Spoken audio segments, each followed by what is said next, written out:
आज सीयूटी की मेरी हम लोगों की पहली क्लास है। जो पहला चैप्टर है स्थिर वैद्युतिकी, उसमें हम लोग पहले इजी क्वेश्चन से स्टार्ट करेंगे, फिर धीरे धीरे धीरे धीरे हम लोग टफ क्वेश्चन पे पहुंचेंगे। तो हम लोग देखते हैं पहले पहला क्वेश्चंस। जैसे दो समरूप धातु के गोलों को क्रमशः प्लस क्यू और माइनस क्यू आवेश दिए गए हैं। तो दोनों गोलों, पहले हम लोग क्वेश्चन ढंग से देख लेते हैं कि दो समरूप धातु के गोलों को क्रमशः, समरूप का मतलब समझ रहे हैं, समरूप का मतलब जो शेप में समान हो, मतलब समान आकार के हो, तो उसको हम क्या कहते हैं, समरूप। तो दो समरूप धातु के गोलों को क्रमशः प्लस क्यू और माइनस क्यू आवेश दिए गए हैं। तो क्या होगा, क्या परिवर्तन होगा, क्या बढ़ेगा, क्या घटेगा? दोनों गोलों के द्रव्यमान बराबर होंगे। दूसरा है धनावेशित गोलों का द्रव्यमान ऋणावेशित गोलों के द्रव्यमान से कम होगा। तीसरा दिया है ऋणावेशित गोले का द्रव्यमान धनावेशित गोले के द्रव्यमान से कम होगा। और लास्ट है उपयुक्त में से कोई नहीं। तो ये द्रव्यमान कैसे बढ़ता है, कैसे घटता है, वो हम लोग देखेंगे कि चार्ज जब ट्रांसफर होते हैं एटम से, एक एटम से दूसरे एटम पे, या किसी एक बॉडी से दूसरे बॉडी पे, तो जो गेन करता है, मतलब जो रिसीव करता है चार्ज, मतलब जो एक तरह से अवशोषित करता है चार्ज को, वो ऋणावेशित होता है। और जो देता है, जिससे इलेक्ट्रॉन जाते हैं, वो धनावेशित हो जाता है। तो जो ऋणावेशित है, जाहिर सी बात है कि कुछ न कुछ अपने में गेन किया, यानी एक्सेप्ट किया, तो उसका द्रव्यमान बढ़ जाएगा। और जो डोनेट कर दिया, जो दान दे दिया, दूसरे को दे दिया, उसका द्रव्यमान कुछ घट जाएगा। उसके अकॉर्डिंग आपका आंसर कौन सा सही होगा? आपके सामने सारे ऑप्शन पड़े हुए हैं। पहला ऑप्शन है दोनों गोलों के द्रव्यमान बराबर होंगे। दूसरा है धनावेशित गोले का द्रव्यमान ऋणावेशित गोले के द्रव्यमान से कम होगा। और तीसरा है ऋणावेशित गोले का द्रव्यमान धनावेशित गोले के द्रव्यमान से कम होगा। तो जैसा अभी हमने बताया कि जब आवेश एक वस्तु से दूसरे वस्तु पे या एक एटम से दूसरे एटम पे जाते हैं, तो जो दान करता है वो धनावेशित होता है, जो ग्रहण करता है वो ऋणावेशित होता है। इसका मतलब कि जो ग्रहण करेगा उसका द्रव्यमान बढ़ेगा और जो दान करेगा उसका द्रव्यमान घटेगा। उसके अकॉर्डिंग आपका क्वेश्चन आंसर कौन सा सही हो जाएगा? धनावेशित गोले का द्रव्यमान ऋणावेशित गोले के द्रव्यमान से कम होगा, यानी आंसर बी सही होगा। आपका आंसर बी सही होगा। ठीक, आगे चलते हैं। दूसरा क्वेश्चन है आपका कि एक कूलम आवेश में इलेक्ट्रॉनों की संख्या है। एक कूलम आवेश में इलेक्ट्रॉनों की संख्या है। तो ये जानने के लिए पहले हम लोगों को फॉर्मूला पता होना चाहिए कि इलेक्ट्रॉनों की संख्या हम निकालते कैसे हैं। दैट इज, आपको बताया गया होगा Q is equal to N E, Q is equal to N E, Q is equal to N E, जहाँ Q चार्ज है, N नंबर ऑफ इलेक्ट्रॉन्स है, और जो Q की वैल्यू E की वैल्यू है, सॉरी, ठीक है। तो हम लोग पहले ये जानने के लिए जान लेते हैं कि कौन सा फार्मूला यूज़ करेंगे। तो हम लोग यूज़ करते हैं Q is equal to N E, जहाँ Q क्या है, Q आपका आवेश होता है, और N क्या है, आपका नंबर ऑफ इलेक्ट्रॉन्स है। N क्या है, नंबर ऑफ इलेक्ट्रॉन्स या इलेक्ट्रॉनों की संख्या है।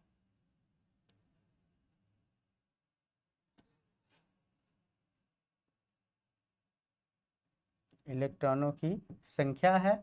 और ई क्या है, इलेक्ट्रॉन पे आवेश है 1.6 ये। तो यहाँ आपको दिया है Q इक्वल टू 1 कूलम। ठीक, तो यहाँ हम वैल्यू पुट कर देते हैं, वैल्यू पुट कर देते हैं तो क्या मिल जाएगा आपको,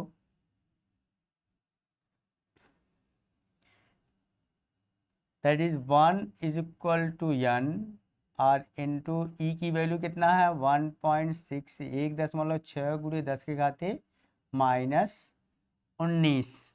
तो n की वैल्यू निकालना हमको, तो n इज इक्वल टू क्या हो जाएगा बेटा 1/1.6 गुणे 10 के घाते -19।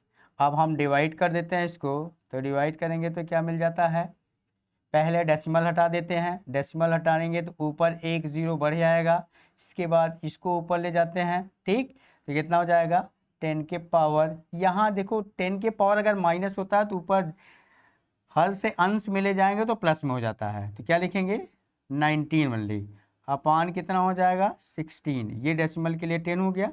तो अभी डिवीजन हमारा नहीं जाएगा तो क्या करेंगे हम, एक जीरो यहाँ से हम यहाँ लिख देते हैं, क्या बन जाएगा ये आपका, यानी 100 और इंटू 10 के पावर 18 हो जाएगा अपान 16।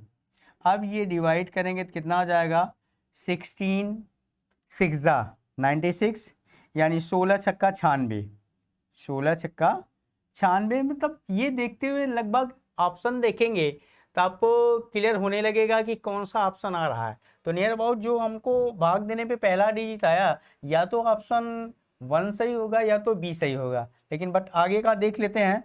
फिर कितना बच जाता है आपका 4, तो फिर डेसिमल लगा देते हैं, 40 हो जाएगा वो। 40 के बाद क्या करेंगे हम कि 16 दूनी 32, 8 40, 16 पचे 80, और इसके बाद बच क्या गया बेटा 18। यानी एक कूलम चार्ज में, एक कूलम आवेश में इलेक्ट्रॉनों की संख्या कितनी हो गई 6.25 गुणे 10 के घाते 18। ठीक, यानी कौन सा ऑप्शन हमारा सही हो गया, ऑप्शन नंबर बी सही हो गया हमारा। कौन सा सही हो गया, ऑप्शन नंबर बी, क्योंकि ए का कंडीशन क्या है, ए में आपका हो जा रहा है यहाँ पावर में मिस्टेक है, यानी यहाँ 17 है 17 है, यहाँ 18 है, तो 18 वाला आपका ऑप्शन मैच कर रहा है, इसका मतलब ऑप्शन नंबर बी सही है। ठीक ठीक, नेक्स्ट क्वेश्चन देखते हैं हम लोग। नेक्स्ट क्वेश्चन अगला क्वेश्चन क्या है, जब कोई व्यक्ति बालों में कंघी करता है, जब कोई व्यक्ति बालों में कंघी करता है तो स्थिर वैद्युत को कभी कभी किस विधि के द्वारा उत्पन्न किया जा सकता है। फिर से देखिए, जब कोई व्यक्ति बालों में कंघी करता है तो स्थिर वैद्युत को कभी कभी किस विधि के द्वारा उत्पन्न किया जाता है। यहाँ क्या पूछ रहा, किस विधि से उत्पन्न किया जा रहा है, तो यहाँ ऑप्शन है कंघी व बाल के मध्य संपर्क से उत्पन्न आवेश के रूप में। दूसरा ऑप्शन है आपके पास कंघी व बालों के मध्य के घर्षण के कारण इलेक्ट्रॉन के स्थानांतरण के रूप में। और कंघी व बालों के मध्य निगमन, उपयुक्त में से कोई नहीं। तो कौन सा ऑप्शन सही होगा, पहला या दूसरा। पहले में क्या कह रहा है, कंघी व बालों के मध्य संपर्क से उत्पन्न आवेश के रूप में, यानी संपर्क से। तो आप जानते हैं कि आवेश कैसे उत्पन्न होता है, मेथड ऑफ चार्जिंग, यानी आवेश उत्पन्न हम कैसे कर लेते हैं। वो कंडीशन ये होता है कि फ्रिक्शन, जब दो बॉडी एक दूसरे पे घिसती है तो घिसने के बाद चार्ज उत्पन्न होते हैं, यानी आवेश आ जाता है। तो यहाँ घिसना किस में आ रहा है, कंघी व बालों के मध्य के घर्षण, जिसको हम कहते हैं फ्रिक्शन का मतलब होता है घर्षण, ठीक है ना। तो घर्षण के कारण, यानी कंघी और बाल जब एक दूसरे पे घिसते हैं, रगड़ खाते हैं, तो वहाँ इलेक्ट्रॉनों का स्थानांतरण हो जाता है या स्थानांतरण होने लग होता है, जिसके रूप में जो है वो स्थिर वैद्युत कभी कभी मतलब इस विधि द्वारा उत्पन्न किया जा सकता है। तो यहाँ ऑप्शन नंबर कौन सा सही है आपका? बी। ऑप्शन नंबर कौन सा सही है आपका? बी। किसके कारण उत्पन्न होता है? घर्षण के कारण। घर्षण मतलब बाल पे जब हम कंघी करते हैं तो बार बार करते हैं, तो वहाँ कंडीशन यह है कि कंघी जो है बाल पे घिसती है, ठीक, जिसकी वजह से बाल के एटम्स टूटते हैं और इलेक्ट्रॉनों का स्थानांतरण होता है। ठीक, चलिए नेक्स्ट क्वेश्चन देखते हैं हम लोग। नेक्स्ट क्वेश्चन, ये तो वही क्वेश्चन रिपीट हो गया है, सीटी का ही क्वेश्चन है, तो लाइक दैट ये आप तो इसके पहले आपने देख लिया था। ठीक, का कौन सा ऑप्शन सही होगा? ऑप्शन नंबर फर्स्ट सही हो जाएगा। ठीक है,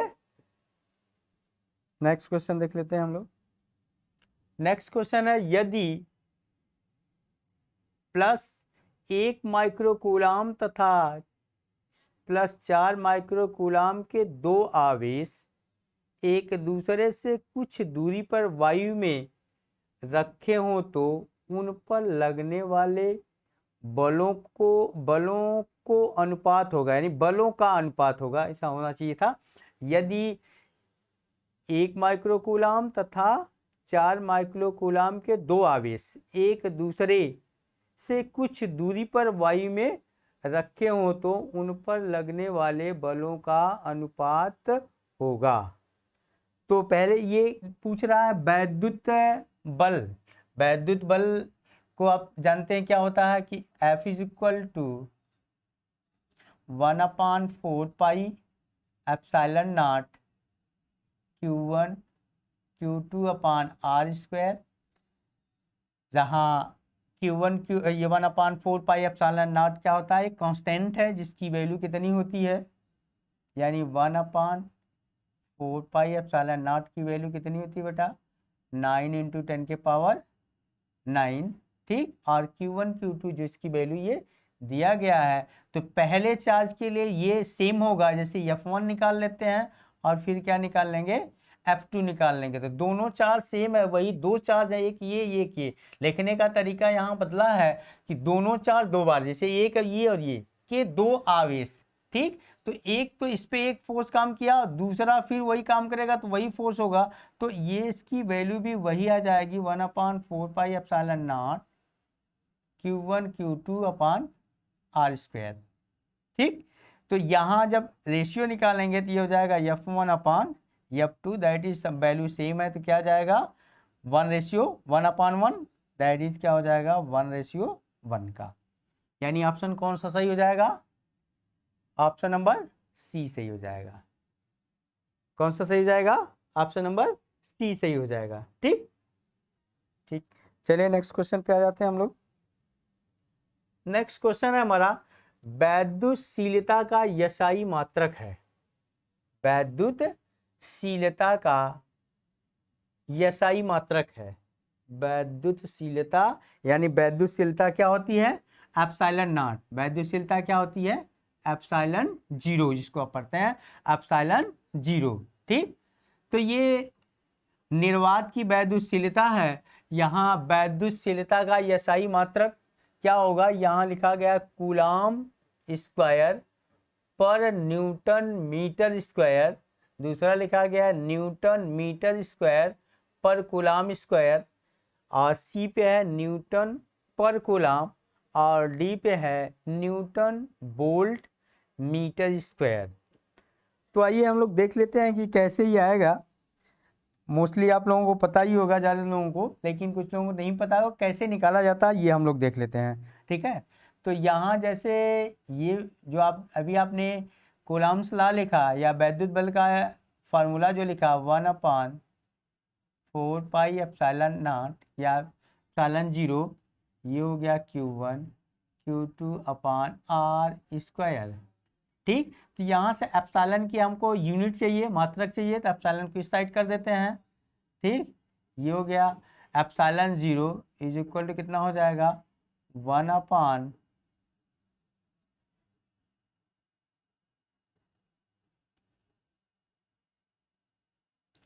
1/4 पाई, ये तो कांस्टेंट वैल्यू है। ये किधर बच गया आपका Q1 Q2 अपान क्या हो जाएगा बेटा F, इधर ट्रांसफर हुआ तो डिवाइड हो जाएगा यानी भाग करेगा, और इंटू क्या हो जाएगा ये R²। ठीक, अब यहाँ से यूनिट लिखते हैं, तो यूनिट लिखेंगे तो क्या हो जाएगा आपका यहाँ पे, यानी कूलाम स्क्वायर, इसकी कोई यूनिट होगी नहीं। ठीक, क्योंकि कांस्टेंट वैल्यू है यानी अचर वैल्यू है। अब यहाँ आ जाता है आपका Q1 और Q2 की वैल्यू, यानी Q आवेश है, आवेश की यूनिट क्या होती है, मात्रक क्या होता है, कूलाम होता है। तो कूलाम इंटू कूलाम गुणे कूलाम बटे कितना हो जाएगा न्यूटन, बल का मात्रा क्या होता है न्यूटन। ठीक, और आर डिस्टेंस है तो क्या हो जाएगा मीटर स्क्वायर, यानी इसके अकॉर्डिंग इसकी यूनिट क्या हो जाएगी कूलाम स्क्वायर, कूलाम स्क्वायर पर न्यूटन मीटर स्क्वायर। तो देख लेते हैं हम लोग, यहाँ क्या हो जा रहा है, यहाँ आ गया आपका coulomb square newton metre square. ठीक, coulomb newton per newton metre square ये है। अगर आप ये नोटेशन फॉर्म में लिखा गया है, अगर वैसे लिखते हैं तो वैसे कैसे लिखेंगे आप, सॉरी ये लिखा जाएगा आपका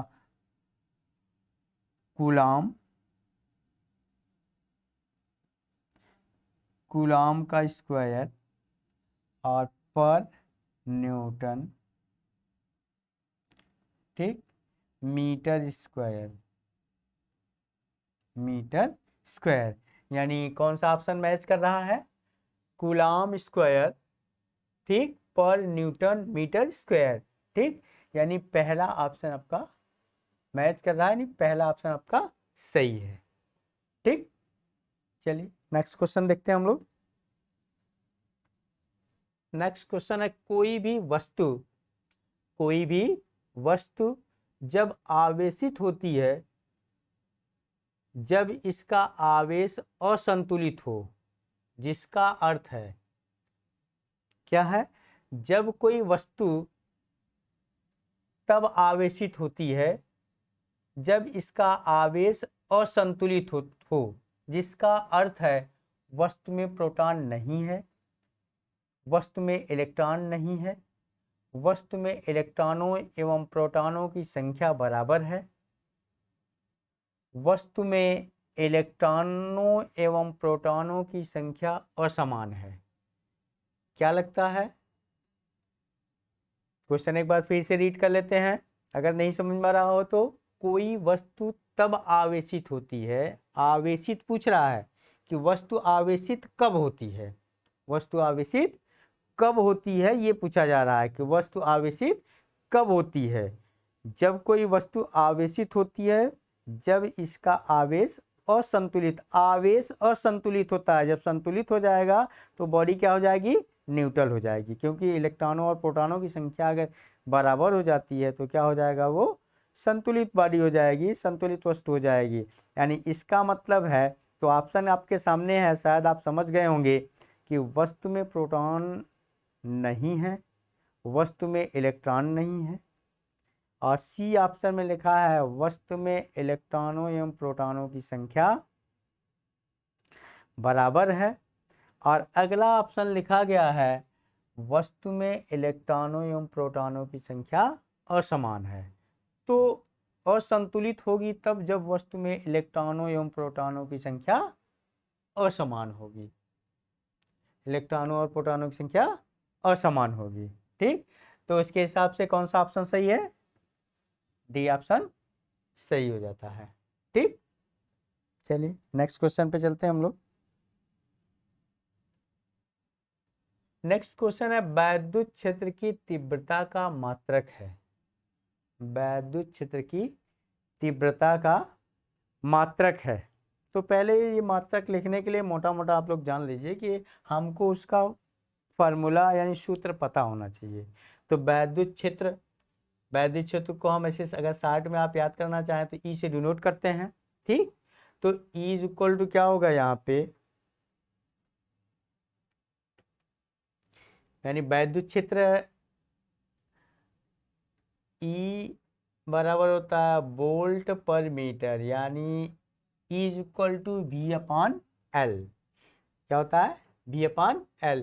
यानी हिंदी में लिखेंगे तो वैद्युत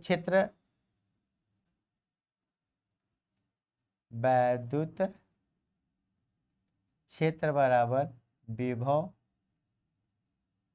बटे चालक की लंबाई। चालक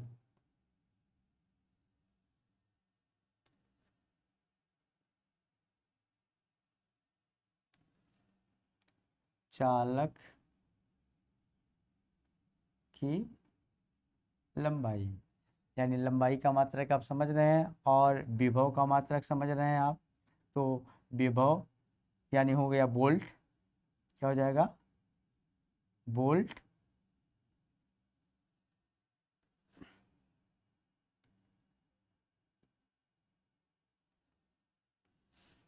क्या हो जाएगा?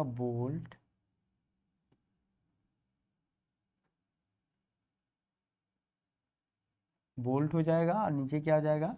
मीटर। क्या हो गया? मीटर, यानी वोल्ट पर मीटर। क्या हो जाएगा? वोल्ट पर मीटर। यानी कौन सा ऑप्शन सही हो जाएगा आपका? ऑप्शन नंबर ए सही हो जाएगा। कौन सा ऑप्शन सही हो जाएगा? ऑप्शन नंबर ए सही हो जाएगा। ठीक, चलिए नेक्स्ट क्वेश्चन देखते हैं हम लोग। नेक्स्ट क्वेश्चन 9 है। ये है आपका कि एक वैद्युत क्षेत्र विक्षेपित कर सकता है। एक वैद्युत क्षेत्र विक्षेपित कर सकता है। तो वैद्युत क्षेत्र किसको विक्षेपित करेगा? जब वहां कोई आवेश होगा। कोई आवेश होगा तभी विक्षेपित होगा। जैसा कि आप जानते हैं कि समान आवेश में आकर्षण और विपरीत आवेशों में समान आवेशों में प्रतिकर्षण और समान आवेशों में प्रतिकर्षण, विपरीत आवेशों में क्या होता है? आकर्षण होता है। तो यहाँ वैद्युत क्षेत्र में विक्षेपित होगा कब, यानी कब प्रभावित होगा वो? एक्सरे किरणों को विक्षेपित करता है, इलेक्ट्रॉनों को, अल्फा कणों को या गामा किरणों को। वैद्युत क्षेत्र अब यहाँ किस तरह का है वो नहीं पता है आपको। तो ये इसका मतलब यहाँ जैसे दिया है एक्सरे किरणों पे, एक्स रेज है, ये किरण है। ठीक, इसका मतलब वो कैथोड होगा एक तरह से। अब इलेक्ट्रॉनों पे, जैसा आप इलेक्ट्रॉन पे कोई चार्ज होता ही नहीं है, उसी तरह से एज ए पैरेलल गामा किरण है। अब बच जाता है आपका अल्फा कणों को। अल्फा कण क्या होता है? पॉजिटिव चार्ज होता है। तो विक्षेपित करने का मतलब हमेशा वैद्युत क्षेत्र में जब अल्फा कण से बम्बार्डमेंट या अल्फा कण पहुंचाते हैं तो उसको विक्षेपित करता है। यानी ऑप्शन नंबर यहाँ सी सही हो जाएगा। कौन सा सही जाएगा? ऑप्शन नंबर सी सही हो जाएगा। यानी अल्फा कणों को एक वैद्युत क्षेत्र विक्षेपित कर सकता है। किसको? अल्फा कणों को। ठीक है, चलिए ठीक, नेक्स्ट क्वेश्चन देखते हैं हम लोग। नेक्स्ट क्वेश्चन है आपका, वायु में 20 सेंटीमीटर की दूरी पर, वायु में 20 सेंटीमीटर की दूरी पर रखे लिख दिया गया है, थोड़ा सा मिस्टेक है ये, रखे। ठीक, 1 × 10⁻⁷ कूलाम एवं 2 × 10⁻⁻7 कूलाम आवेशों वाले दो छोटे आवेशित गोलों के मध्य बल होगा। दो छोटे आवेशित गोलों के मध्य बल होगा, यानी यहाँ दो छोटे गोलों पे ये आवेश है, एक पे ये आवेश ये है आपका। ठीक, एक पे जो आवेश है आपका, एक पे जो आवेश है वो क्या है? एक पे आवेश आपका ये है और दूसरे पे आवेश ये है। तो इन गोलों के मध्य बल पूछ रहा है। ठीक, तो यहाँ Q1 Q2 ये आपको पता है। यहाँ आप इसका मतलब ये लिखे, डायरेक्ट कूलम्ब्स लॉ लिखेंगे 1/4 एप्सिलॉन नॉट। यहाँ हो जाएगा Q1 Q2 upon are square, और ये वैल्यू आप पुट करेंगे यहाँ पे, तो क्या हो जाएगा, यहाँ इसकी वैल्यू आप जानते ही हैं कि 9 × 10 के पावर 9 होता है, और यहाँ की वैल्यू कितना हो जाएगी 1 × 1 माइक्रोन का मतलब, अच्छा माइक्रोन पुट कर दिया गया है, कितना है 10 के पावर है -7, और इंटू कितना हो जाएगा 2 × 10 के पावर -7 अपॉन, ये देखिए सेंटीमीटर में है, तो सेंटीमीटर्स में क्या बनाएंगे मीटर में, क्योंकि फोर्स हमको या सही यूनिट में लिखेंगे तो न्यूटन में होगा, तो वहाँ क्या करते हैं लेंथ को हम मीटर में लिखते हैं, तो क्या हो जाएगा 20 × 10 के पावर -2 का स्क्वायर। ठीक है, तो कर लेते हैं कैलकुलेशन यहाँ पे, ये पहले पावर को ऐड कर देते हैं हम लोग, तो 9 2 जा 18 हो जाएगा आपका। ठीक, इसके बाद -7 -14 हो गया, -14 और में से 9 प्लस कर देंगे आप, तो ये हो जाएगा, अच्छा एक लाइन और लिख देते हैं, आपका कितना हो जाएगा 9 इंटू हो जाएगा 10 के पावर -14, और नीचे कितना हो जाएगा, ये स्क्वायर करेंगे तो 20 20 में कितना हो जाएगा 400, और फिर इंटू हो जाएगा 10 के पावर -4। ठीक, -4, अब इस 4 को ऊपर ले जाएंगे आप, तो पहले इसको 10 के पावर 2 लिख सकते हैं, तो ये प्लस में हो जाएगा आपका। ठीक, प्लस में हो जाएगा तो बाकी वैल्यू और एक लाइन और लिख देते हैं, तो यहाँ ये हो जाएगा, इसके बाद 10 के पावर यहाँ माइनस कर लेते हैं, तो 9 5 14 यानी हो जाएगा -5। ठीक, और नीचे वैल्यू कितनी हो जाएगी, अगर इसको ले जाते हैं फिर तो ये हो जाएगा 4 करते हैं, ये 2 प्लस में होगा, यानी यहाँ लिख सकते हैं ऐसे 10 के पावर 2 इंटू हो जाएगा 10 के पावर -4। आगे कर लेते हैं तो क्या हो जाएगा, आपको ये मिल जाएगा, यहाँ ऐड कर देंगे तो जाएगा -2 ऊपर जाएगा तो क्या हो जाएगा +2।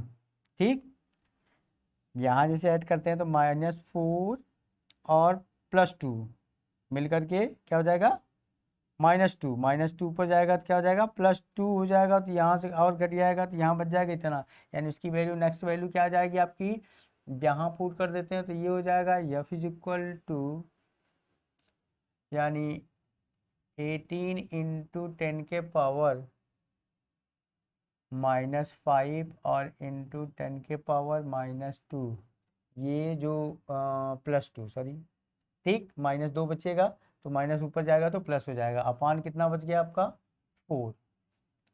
ठीक, आप डिवाइड कर दीजिए तो कितना आ रहा है आपका 4 चौके 16 और 2 18, 4 5 20 इंटू 10 के पावर कितना हो गया -3, कुछ इस तरह का आ रहा है 4 चौके, रुके रुके 4 चौके 16, 4 5 20, क्या लिख दिया मैंने, देखिए ये 4 चौके 16, तो 2 18 हो जाएगा, दशमलव लगाएंगे 20 हो जाएगा, 4 5 20 गुणे 10 के पावर कितना हो जाएगा -3 न्यूटन। तो कौन सा ऑप्शन सही हो जाएगा आपका, यहाँ देख लीजिए 4.5 इंटू 10 के पावर -2, ये नहीं है, ये गलत हो गया आपका। ठीक, इसका मतलब कि इसके बाद 4.5 इंटू 10 की पावर -3, यानी ये आंसर सही हो गया। ठीक, यानी ऑप्शन नंबर बी सही हो गया। ठीक, ऑप्शन नंबर बी सही हो गया। ठीक, नेक्स्ट क्वेश्चन देखते हैं हम लोग,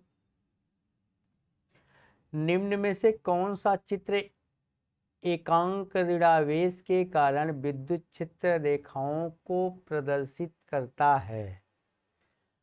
अब यहाँ आप लोग देखे होंगे जैसे कि मतलब जो वैद्युत बल रेखाएं होती हैं उनका दिशा कैसे होती है, तो धन आवेश जो होता है और जो ऋणावेश होता है, जो धन आवेश होता है उससे वैद्युत बल रेखाएं, जैसे ये धन आवेश है, इससे वैद्युत बल रेखाएं ऑलवेज दूर जाती हैं। ठीक, ऐसे।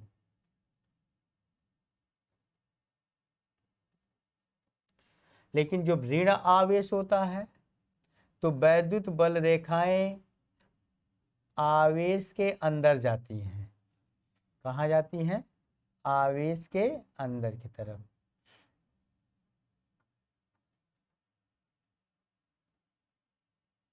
ये इस तरह से। तो ये धन आवेश है। धन आवेश में क्या होता है? वैद्युत बल रेखाएं आवेश से दूर जाती हैं। और ऋण आवेश में क्या होता है? वैद्युत बल रेखाएं ऋण आवेश के अंदर आती हैं।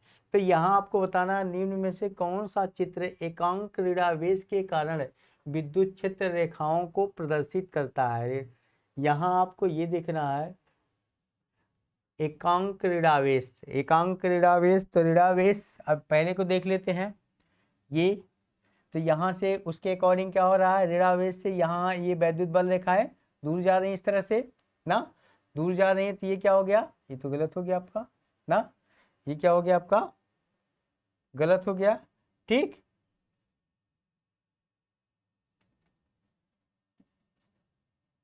चलिए और बी वाले पे देख लेते हैं। बी क्या हो गया आपका? जो बताया गया यहाँ के अकॉर्डिंग वैद्युत बल रेखाएं क्या है? चार्ज के अंदर की तरफ आ रही हैं। इसका मतलब कौन सा ऑप्शन सही हो जाएगा? कौन सा ऑप्शन सही हो जाएगा?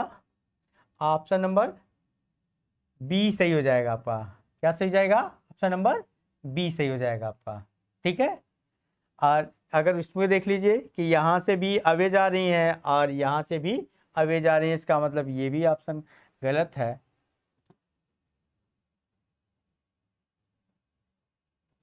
ठीक, ये भी ऑप्शन गलत है और ये भी ऑप्शन गलत हो गया।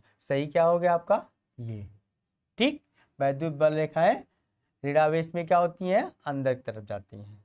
ठीक है, ओके। चलिए नेक्स्ट क्वेश्चन देखते हैं हम लोग।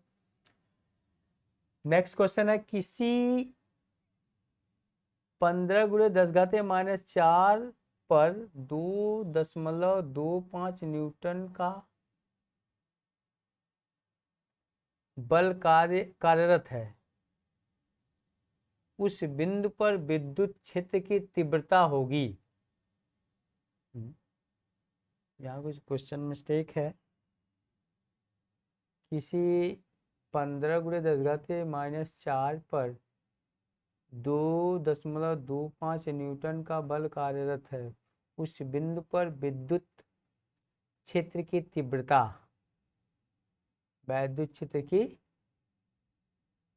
तीव्रता, तो विद्युत क्षेत्र की तीव्रता ई निकालना है आपको। बट ई निकालने का मतलब अब यहाँ होता है जो फार्मूला आप देखते हैं उसके अकॉर्डिंग, जो फार्मूला होता है आपका उसके अकॉर्डिंग क्या हो जाता है आपका कि इज इक्वल टू 1/4π Q/R। पहले इस तरह का एक फार्मूला आप देखे हैं, या तो एक दूसरे फार्मूला देखते हैं इस तरह का, इसका यूज नहीं करेंगे। क्या होता है? F is equal to QE। F is equal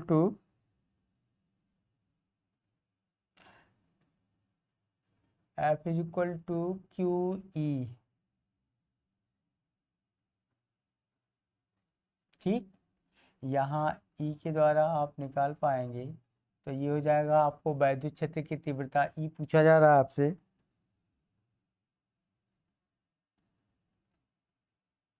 तो क्या हो जाएगा यहाँ F/Q। बट यहाँ दिया क्या है? ये देखिए कि ये मिस्टेक है, ये पता नहीं चल पा रहा, कोई यूनिट भी नहीं है यहाँ पे, सिर्फ F का पता चल रहा है। मुझे लगता है ये आवेश होना चाहिए था।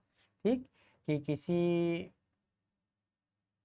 बिंदु मतलब इतना कुलाम आवेश, अगर आवेश रख के देख लेते हैं तो हम लोग देखते हैं कि कितना, चूंकि जो यूनिट्स है यूनिट के अकॉर्डिंग क्या है? न्यूटन पर कुलाम। तो यहाँ ये ऑलरेडी आवेश ही होना चाहिए था। ठीक, तो यहाँ अगर ये आवेश होगा किसी आवेश पे, ये जो वैल्यू है वो क्या है आपका? आवेश है। ठीक, आवेश होगा क्योंकि जो यूनिट दिख रहे हैं उसके अकॉर्डिंग यहाँ न्यूटन पर कूलाम होगा। न्यूटन पर कूलाम सारे में यूनिट्स लगा हुआ है, तो ये वैल्यू आप पुट कर देंगे यहाँ। एफ की वैल्यू कितना है 2.25 और अपान क्यू की वैल्यू है 1 यानी 15 गुणे 10 के घाते -4। ठीक, डिवाइड कर लेते हैं हम लोग, तो 10 के 4 घाते 4 पहले ऊपर कर देते हैं, तो क्या मिल जाएगा आपको, अरे यार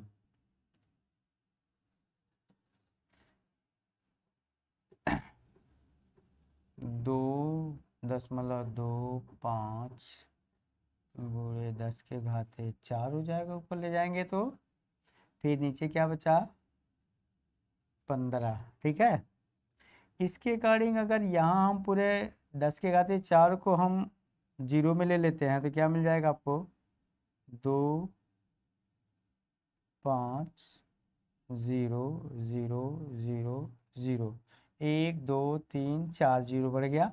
तो 4 0 में डेसिमल हमारा कितना 2 डिजिट पे, तो यहाँ हम डेसिमल यूज कर देते हैं। अपान कितना हो जाएगा 15। ठीक, 15 हो गया। अब हम डिवाइड कर देते हैं। ठीक, 15 डिवाइड कर देते हैं यानी 15 से डिवाइड कर देते हैं, ये 2 जीरो का कोई मतलब है नहीं। अब ये हो जाएगा 2500, यानी 2500 में भाग दे देते हैं कितने का 15 का। ठीक, तो 15 का 15 पहले एक बार जाएगा।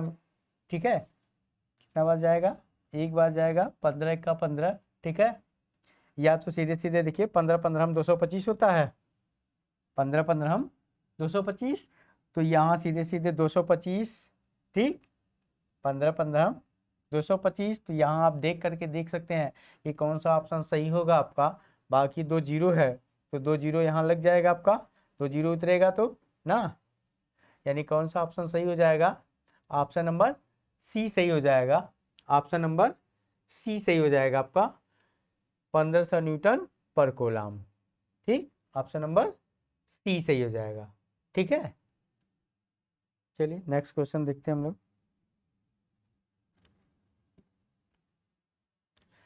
वैद्युत द्विध्रुव आघूर्ण एक वेक्टर होता है जिसकी दिशा होती है, वैद्युत द्विध्रुव आघूर्ण एक वेक्टर होता है जिसकी दिशा होती है, जिसकी दिशा होती है, क्या होगी आप देखिए फिर से उसमें जो उत्तर दिया है कि पूछ रहा है आपसे कि वैद्युत द्विध्रुव आघूर्ण एक वेक्टर है जिसकी दिशा, यानी वैद्युत द्विध्रुव का दिशा पूछ रहा है आपसे।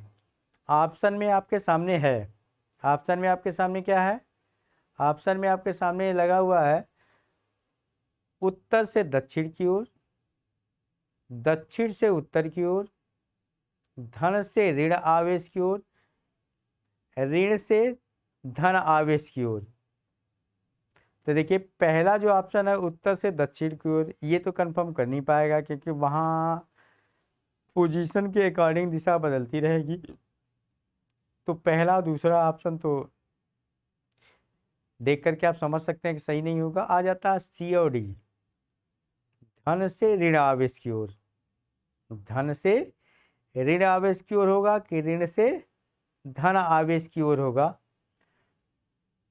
ये सोचिए कि वैद्युत द्विध्रुव, वैद्युत द्विध्रुव होता क्या है, यहाँ पे दो समान आवेश होते हैं। ठीक, जो परिमाण में समान किंतु प्रकृति में विपरीत होते हैं। ठीक, ये प्लस क्यू हो गया, यहाँ माइनस क्यू हो गया। ये एक स्मॉल यानी एक छोटे डिस्टेंस के बिटवीन रखे जाते हैं, तो ऐसे व्यवस्था को हम क्या कहते हैं, डाइपोल कहते हैं, यानी द्विध्रुव कहते हैं। उस द्विध्रुव का आघूर्ण, वैद्युत द्विध्रुव आघूर्ण पूछ रहा है आपसे, तो वैद्युत द्विध्रुव का आघूर्ण अब यहाँ जिसको P से प्रदर्शित करते हैं, तो P की दिशा ऑलवेज कैसे होती है, प्लस क्यू से माइनस क्यू की तरफ। ठीक, प्लस क्यू से माइनस क्यू की तरफ। तो यहाँ यानी क्या हो जाएगा, धनात्मक आवेश धन से ऋण आवेश की ओर, धन से ऋण आवेश की ओर, यानी ऑप्शन नंबर सी सही हो जाएगा।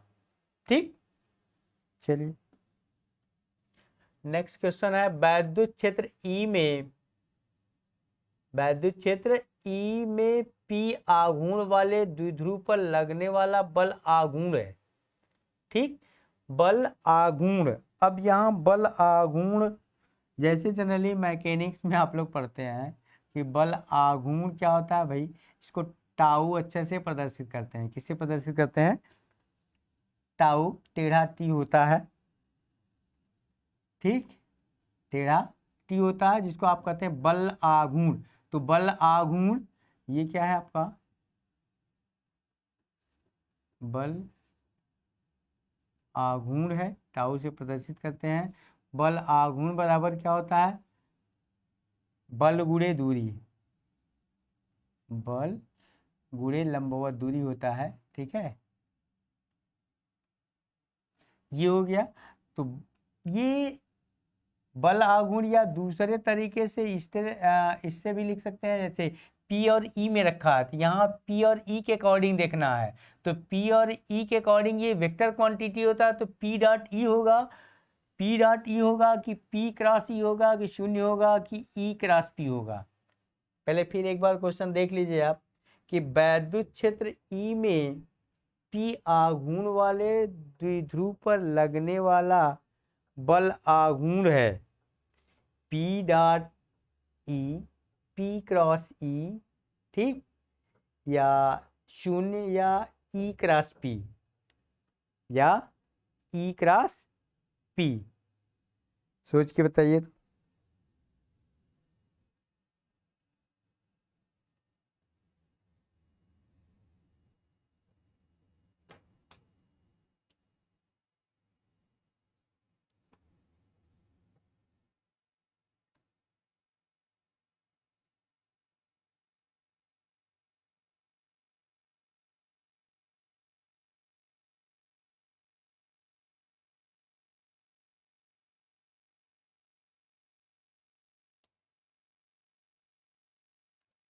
ठीक है, कौन सा ऑप्शन सही होगा? P डॉट E या P क्रॉस E, या शून्य होगा या E क्रॉस P होगा। तो यहाँ कौन सा ऑप्शन सही हो जाएगा? B, P cross E। क्या सही होता है? P cross E। ठीक, यानी E भी एक वैद्युत क्षेत्र जो होता है वो भी एक वेक्टर क्वांटिटी यानी सदिश राशि है, और वैद्युत द्विध्रुव का जो मैग्नीट्यूड होता है जिसको P से दिखाते हैं वो भी एक वेक्टर क्वांटिटी होता है। तो इसको वैद्युत क्षेत्र E में P आघूर्ण वाले द्विध्रुव पर लगने वाला बल आघूर्ण जो होता है, आघूर्ण को P क्रॉस की एक वेक्टर क्वांटिटी है, तो क्रॉस प्रोडक्ट इस नाते ये गलत होगा। और करस्पॉन्डिंग अब आपके दिमाग में होगा कि E क्रॉस P भी तो लिखा जा सकता था, E क्रॉस P भी तो लिखा जा सकता था। तो E cross P, E cross P यहाँ जो डायरेक्शन होता है, चूंकि इस E में P का डायरेक्शन, P को पुट किया जा रहा है, तो हम P के डायरेक्शन को पहले कंसीडर करते हैं, पहले पकड़ते हैं, इस नाते P क्रॉस E लिखा जाएगा, न कि E क्रॉस P। ठीक है, चलिए नेक्स्ट क्वेश्चन पे चलते हैं हम लोग। आ गया 15 क्वेश्चंस। 15वां, किसी बिंदु पर विद्युत क्षेत्र होता है, किसी बिंदु पर विद्युत क्षेत्र होता है हमेशा सतत, यदि, दूसरा पॉइंट है, यदि उस बिंदु पर कोई आवेश नहीं हो तो सतत, यदि उस बिंदु पर कोई आवेश हो तो असतत, या डी दिया है बी एवं सी दोनों। ठीक, तो क्या होगा?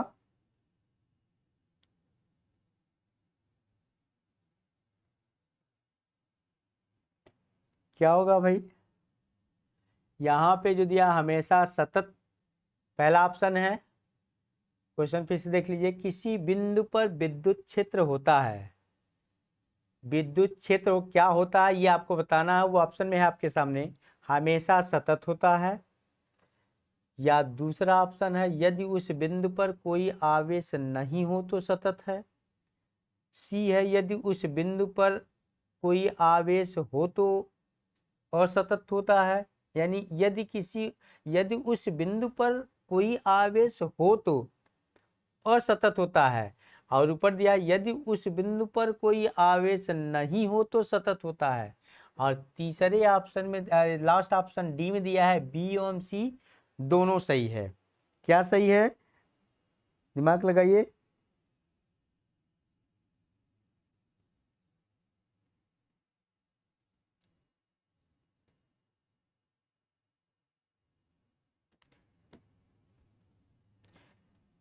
क्या सही है? अरे भाई, यदि उस बिंदु पर कोई आवेश नहीं हो तो सतत है। ठीक, आवेश ही नहीं है तो कोई रिफ्लेक्शन रिफ्लेक्शन की बात है नहीं। यदि उस बिंदु पर कोई आवेश हो तो असतत है। आवेश होगा तो जाहिर सी बात है वैद्युत क्षेत्र वहां से विक्षेपित होगा, तब तो कंटिन्यूअस होगा नहीं। आवेश नहीं है तो है, इसका मतलब ये दोनों ऑप्शन सही है। तो ये जो डी में लिखा गया है ये ऑप्शन सही हो जाएगा। बी एवं सी दोनों सही है। ठीक, उस बिंदु पर यदि उस बिंदु पर कोई आवेश नहीं हो तो सतत है। आवेश अगर नहीं होगा तो कंटिन्यूअस होगा, यानी चल रहा है तो चलता रहेगा ऐसे ऐसे। अगर बीच में कोई आवेश आ गया तो या तो वो विक्षेपित करेगा, जैसा कि आप उसके पहले वाला क्वेश्चन देखे, कोई क्वेश्चन नंबर था। और दूसरा दिया है यदि उस बिंदु पर कोई आवेश हो तो असतत होता है। जब आवेश है तो असतत होगा, या तो उससे दूर हट के जाएगा या तो रिफ्लेक्ट बैक होगा। तो उस तरीके से ऑप्शन नंबर डी सही हो जाएगा। बी और सी दोनों कंडीशन लागू होता है, उसके अकॉर्डिंग ऑप्शन नंबर डी आपका सही है। चलिए नेक्स्ट क्वेश्चन देखते हैं हम लोग। 16, विद्युत क्षेत्र रेखाएं किसके बारे में जानकारी देती हैं? विद्युत क्षेत्र रेखाएं किसके बारे में जानकारी देती हैं? क्षेत्र की तीव्रता, दिशा, आवेश की प्रकृति, या ये सभी। ये तो बड़ा सिंपल है, यानी ये कह सकते हैं कि वैद्युत क्षेत्र की तीव्रता, वैद्युत बल रेखाएं जैसे अगर बहुत पास पास होती हैं तब क्या होगा, ये वैद्युत बल रेखाएं हैं। ठीक, या एक रेखा यहाँ, एक रेखा यहाँ, एक रेखा यहाँ, दूरी बढ़ती गई, रेखाओं के बीच की दूरी बढ़ती गई। तो अगर रेखाएं बहुत पास पास होती हैं तो इनकी तीव्रता, इसका मतलब वहां वैद्युत क्षेत्र की तीव्रता बहुत ज्यादा है। ठीक, बहुत ज्यादा है। तो पहला ऑप्शन तो ये हो गया कि ये जानकारी देती है कि क्षेत्र की तीव्रता को प्रदर्शित करती है। दूसरा है दिशा, ऑलरेडी इनमें दिशा होता ही है, आप जानते ही हैं। ठीक है, कि अगर धन आवेश है तो दूरी उससे दूर जाती हैं, और ऋण आवेश है तो के पास आती हैं। आवेश की प्रकृति, और आवेश की प्रकृति धन है कि ऋण है वो जान ही रहे हैं। इसका मतलब ये सभी चीजें की जानकारी देती हैं, क्षेत्र की तीव्रता का, दिशा का, और आवेश की प्रकृति का। ठीक है, यानी ये तीनों चीजों की जानकारी देते हैं। इसका मतलब ऑप्शन नंबर डी सही हो जाएगा कि ये सभी ऑप्शन सही है। इसका मतलब ये सभी ऑप्शन नंबर डी सही हो गया। ठीक है, चलिए नेक्स्ट पे चलते हैं हम लोग। नेक्स्ट आ गया 8 कूलाम आवेश में इलेक्ट्रॉनों की संख्या होगी। तो शायद इसके पहले एक क्वेश्चन आ गया था कि 1 कूलाम आवेश में इलेक्ट्रॉनों की संख्या, 1 कूलाम आवेश में इलेक्ट्रॉनों की संख्या कितना पा गए थे आप, कैलकुलेट किए थे अभी?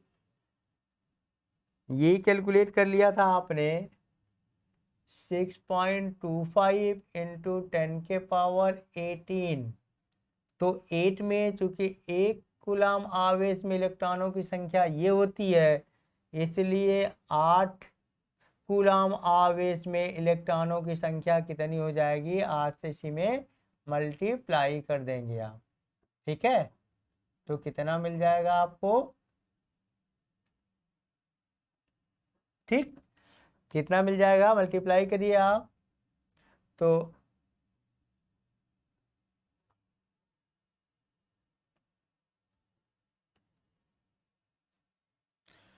8 25 40। ठीक, 8 दूनी 16, 16 4 20, और फिर पॉइंट लगा देते हैं आपको, 8 छंग 48 ना, 48 और 2 50, क्या गए 50, गुणे ये कितना बच गया है 18 ना, यानी कितना आ गया, कौन सा, इसको ऐसे भी लिखा जा सकता है 5 गुणे 10 घाते 18 आ गया।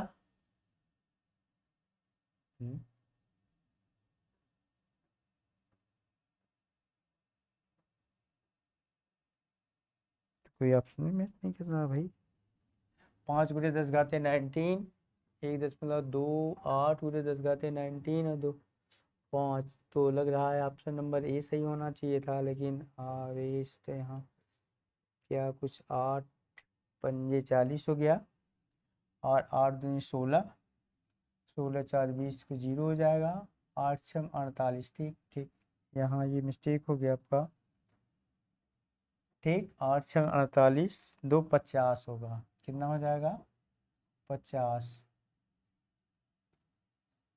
ये आ रहा है, इसका मतलब इसको ऐसे लिखा जा सकता है,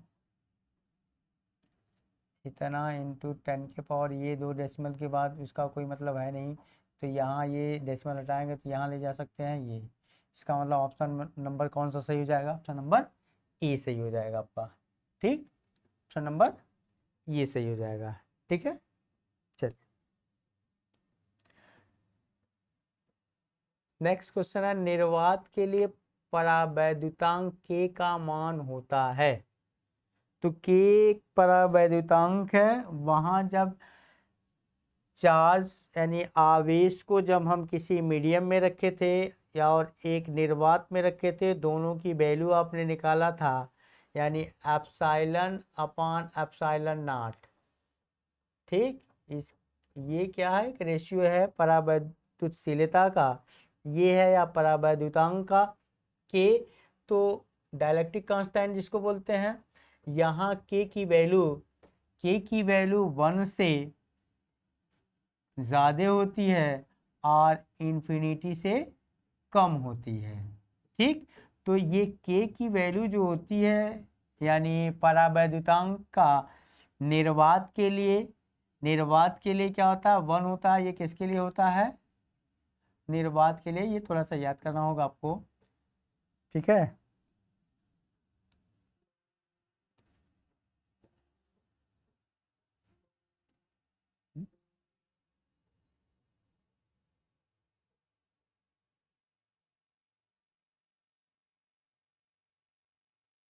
ठीक, नेक्स्ट क्वेश्चन हम लोग देखेंगे नेक्स्ट दिन से, ठीक है,